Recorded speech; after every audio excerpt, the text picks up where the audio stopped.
America का helicopter, अमेरिकी navy के शिप, सुपर पावर के समुद्री लड़ाके, रूस के जहाज पर कब्जा, रूस ने हमले के लिए भेजी सबमरीन, पुतिन के करीबी ने कहा मारो एटम बम।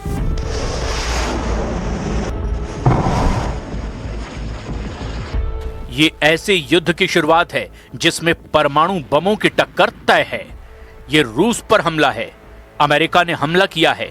ये मिलिट्री ऑपरेशन पुतिन की प्रतिष्ठा पर सुपर पावर का प्रहार है। रूस को ट्रंप ने पहला झटका दे दिया है। पुतिन पलटवार के लिए रेडी हैं, लेकिन रूस समुद्र में, जमीन पर या फिर अमेरिका में घुसकर बदला लेगा, इस पर सस्पेंस है। वजह, रूस पहले झटके में ही अमेरिका को बेदम करना चाहता है। तो क्या रूस एटमी धमाकों से सुपर पावर का घमंड तोड़ेगा? 7 जनवरी को जैसी नौबत आई थी, वो यही इशारा कर रही है कि परमाणु हमला ही युद्ध का फैसला करेगा। क्योंकि रूस ने अगर ताकत का एहसास नहीं कराया तो ट्रंप अब रुकने वाले नहीं हैं। 7 जनवरी को अमेरिका ने रूस के तेल टैंकर पर धावा बोला। अमेरिका ने रूसी झंडे वाले तेल टैंकर मैरिनेरा को उत्तरी अटलांटिक में जब्त कर लिया। इसके कुछ ही देर बाद अमेरिका के सैनिकों ने कैरेबियन सागर में दूसरा तेल टैंकर भी कब्जे में ले लिया, जिसका नाम सोफिया है। सोफिया पर पनामा का झंडा लगा था। अमेरिका के मिलिट्री ऑपरेशन के जवाब में रूस ने सबमरीन और नौसैनिक जहाज भेजे, लेकिन अमेरिका तब तक अपना काम कर चुका था।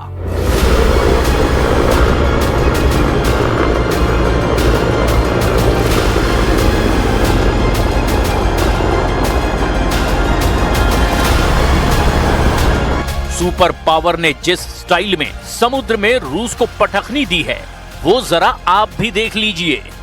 रूस के जहाज पर मंडराते अमेरिकी हेलीकॉप्टर हैं ये।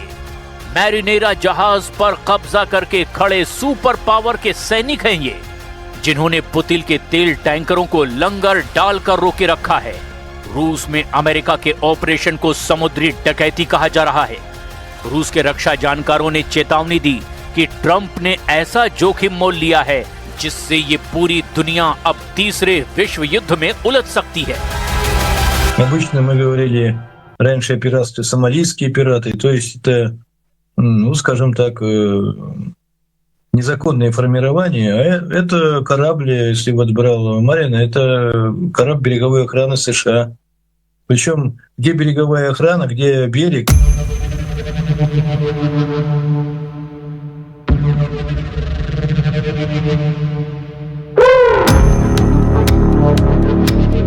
अमेरिका ने रूस के जिस जहाज को पकड़ा है उसका नाम बेला 1 था। तब ये जहाज युगांडा के झंडे के तहत रजिस्टर्ड था। अमेरिका ने बेला 1 पर प्रतिबंध लगा रखा है। बेला 1 दिसंबर 2025 से वेनेजुएला रूट पर निकला था।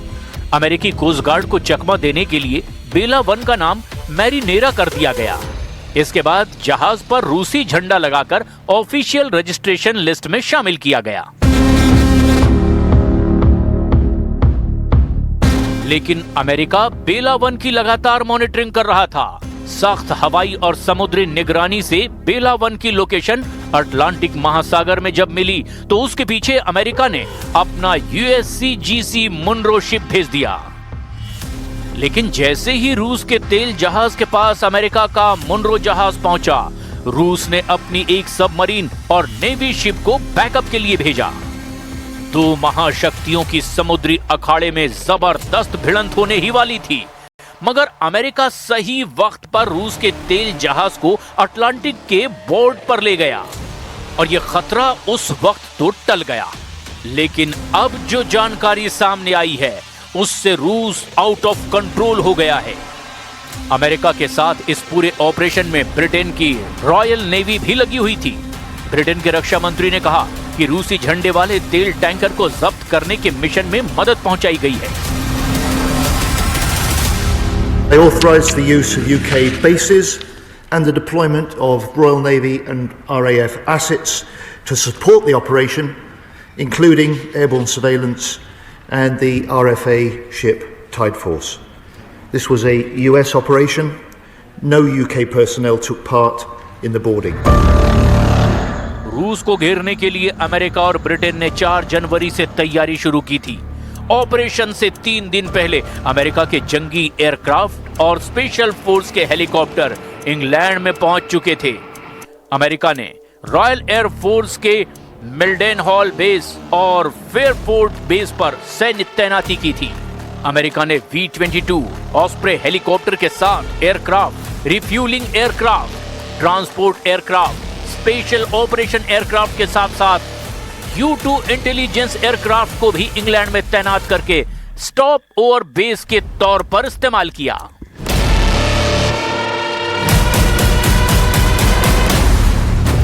अमेरिका ने गुप्त हमले की तैयारी करने के बाद इंतजार किया।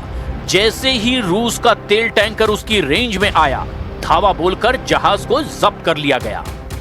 अमेरिका ने सिर्फ रूस के तेल जहाज पर कब्जा ही नहीं किया, सुपर पावर जहाज के सभी क्रू को अपने देश ले जाने की तैयारी भी कर चुका है। मतलब यह है कि पुतिन को चढ़ाने की हर मुमकिन कोशिश अमेरिका कर रहा है, जिससे रूस यूक्रेन युद्ध के अब और ज्यादा खौफनाक हो जाने का खतरा भी बढ़ गया है। डिफेंस एक्सपर्ट्स बता रहे हैं कि अमेरिका के आक्रामक रुख ने नेटो और रूस के बीच युद्ध की टेंशन हाई कर दी है। Well, I think for Russia, the situation in Europe, Ukraine, is more important than Venezuela. But I think the present situation will create more tensions between Russia and the United States as well. What means, when we look at Ukraine again, that it will be more difficult to find in the end peaceful solution. America के रूसी तेल tanker पर हमले के बाद Putin का खून उबाल मार रहा है। पुतिन समर्थकों ने तेल टैंकर पर हमले को रूस के सम्मान से जोड़ दिया है। पुतिन के करीबी एलेक्सी जिरावलेव, जो कि रूस की स्टेट ड्यूमा की सिक्योरिटी काउंसिल के पहले डिप्टी हेड हैं, उन्होंने अमेरिका को मुंहतोड़ जवाब देने की वकालत की है। जिरावलेव ने धमकी दी है कि रूस को अमेरिका पर टॉर्पेडो दागने में देर नहीं करनी चाहिए। जिरावलेव चाहते हैं कि रूस समुद्र में सुपर पावर के जंगी जहाजों को दफन कर दे। एलेक्सी ने कहा कि अमेरिका ने रूस के तेल टैंकर को जब्त करके समुद्री डकैती की है। असल में ये अमेरिका का रूस पर हमला है, क्योंकि तेल टैंकर पर रूस का राष्ट्रीय झंडा लगा हुआ है। इसमें कोई शक नहीं कि हमें मजबूती और तेजी से जवाब देना होगा। रूस का मिलिट्री उसूल तो ऐसे हमले के जवाब में न्यूक्लियर हथियारों के इस्तेमाल की भी बात करता है। रूस के जहाज पर अमेरिका के हमले से चीन भी भड़क उठा है। चीन ने अमेरिका के एक्शन को इंटरनेशनल कानून का उल्लंघन कहा है। चीन खुलकर अमेरिका के खिलाफ पुतिन का साथ देने के लिए तैयार है। ट्रंप ने पहले ही साफ कर रखा है कि वो अमेरिका को एटमी हथियारों में नंबर 1 बनाएंगे। ट्रंप लॉन्ग रेंज के हथियारों का प्रोडक्शन बढ़ा चुके हैं। ट्रंप एरिया 51 को दोबारा एक्टिव कर चुके हैं। ट्रंप को पता है कि अमेरिका के दुश्मनों ने एटमी हथियारों का बम्पर प्रोडक्शन शुरू कर रखा है। ऐसे में अगर युद्ध भड़का तो अमेरिका की हार सिर्फ एटमी हथियारों से ही हो सकती है।